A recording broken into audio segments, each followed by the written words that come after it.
Hey folks, that's your main man E. That's Eric from Follow the Leader Canine coming at you in Santa Barbara, and I want to do a video here talking about walking dogs. Now you could see we got Beanie on the left, we got Lou on the right, we got Lola, and we got Tony right here next to me doing great. Okay, now one of the things I want to talk about, and I've talked about this so many times, and I know it's going to be hard for people to swallow this pill, maybe to create some controversy about what I'm going to say. But what I'm going to say is stop walking the dog.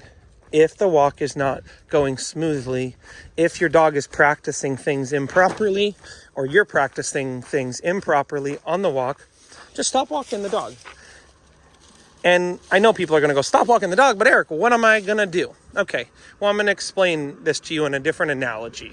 Okay, let's say, for example, I was trying to ride up this hill on my bicycle, and every day when I was riding up this hill, I was getting out of breath, I was sweating, and I was just going, man, this is frustrating. This hill's too challenging for me. Maybe it's hot out, for whatever reason. I'm getting overheated. I'm no longer enjoying riding my bike up this hill.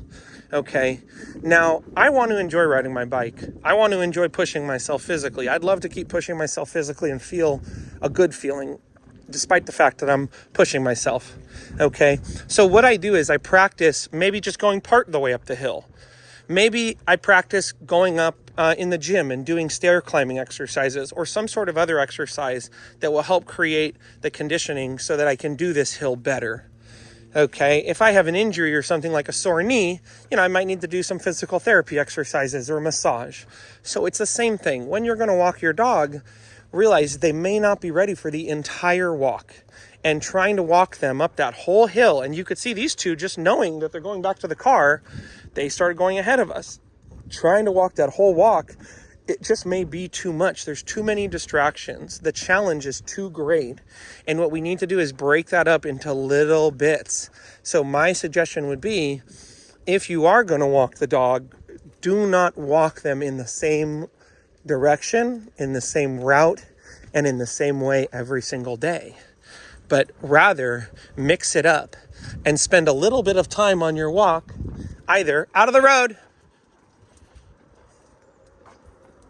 sit, okay? You spend a little bit of your time on the walk, either practicing your leash skills, walking back and forth, practicing them stop and staying with you, and then you clip it on their loose leash, on their flat collar, and you just kind of let them enjoy going on a walk and smelling and stuff. Okay? Or maybe what you do is, before you even go on the walk, you spend 5 or 10 minutes just walking back and forth and testing them. Hey, do you guys know how to walk on the leash? Get that good foundation, and then start walking and see how it's going. But before they start struggling, or before you become frustrated, turn around and go back to where you started. Okay? It's so easy to want to do that walk. We've all been told, man, we got to walk the dog. And it's true, walking the dog's great. But even I myself, after a decade of training dogs here, I have to catch myself sometimes and go, Eric, hey, do we need to practice some of the basic stuff here? Hey, do we need to slow down and change how we're walking? Hey, are we perhaps walking in a place where it's too distracting and it's too exciting, and the dog kind of knows that I don't have the bandwidth, or has kind of learned that this is how the walk's going to go in this particular place? And so, like the other day, I took my dog down to, State Street, busy area, with a friend and their dog, and I was struggling with my dog. I was getting frustrated. And then I realized, my dog's learned, hey, if we go on a walk with Uncle Kenny, and we go on a walk with this other dog, we're going to walk in a very predictable fashion. And I reflected and I said, the last 5 times we've all walked together, this is how we walked. And so I would either need to slow down and, hey, before we walk together, let me practice my basic skills with Kai.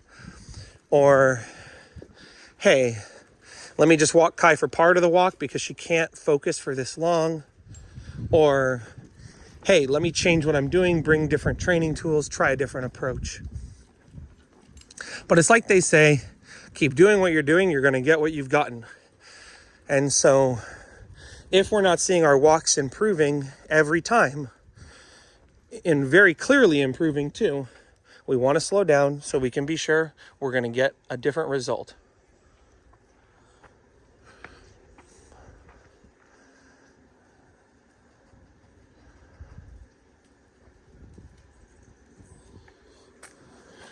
These guys here, just for example, we practice just walking them around their property maybe 5 or 10 times. And after we practiced walking them around the property, we just started walking them back and forth in front of the house. We didn't go to the hiking trail where they had issues before. We just practiced walking around in front of the house. After they got better at walking around in front of their house, then we took them out here. No, sit. Sit. Nope, sit. Good. Nope, sit. Good. And then we could see, oh, they've mastered this in the house. Nope, sit. Now we practice something more challenging. Hey guys, I got to get a poop bag out of here. You're going to wait in a sit position while I do this. And we test them and we see, can they succeed here?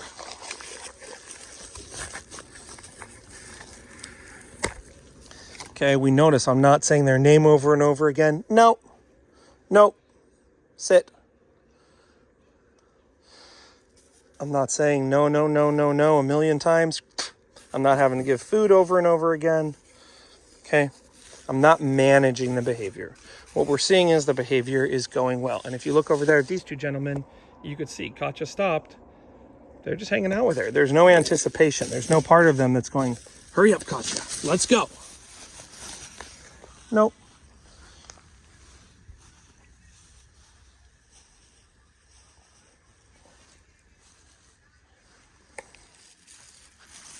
That is gross.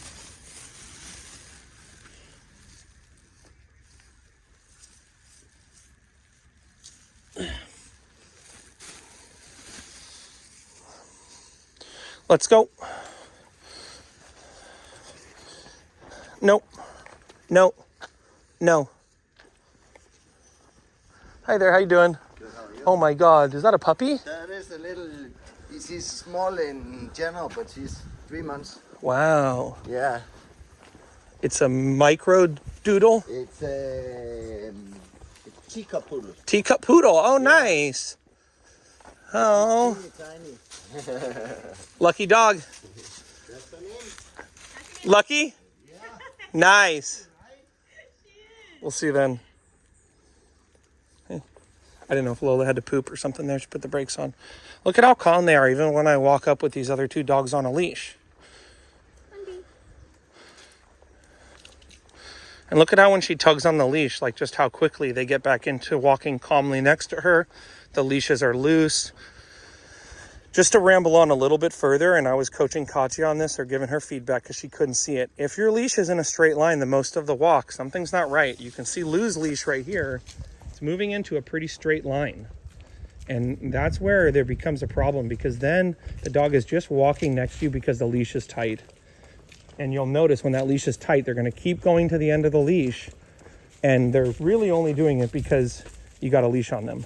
Tony, no, leave it. But if your leash is in a straight line, the dog is really only walking next to you because the leash is tight. And I know with the prong collar or the choke chain, you're going to get the dog to not pull. Out of the road.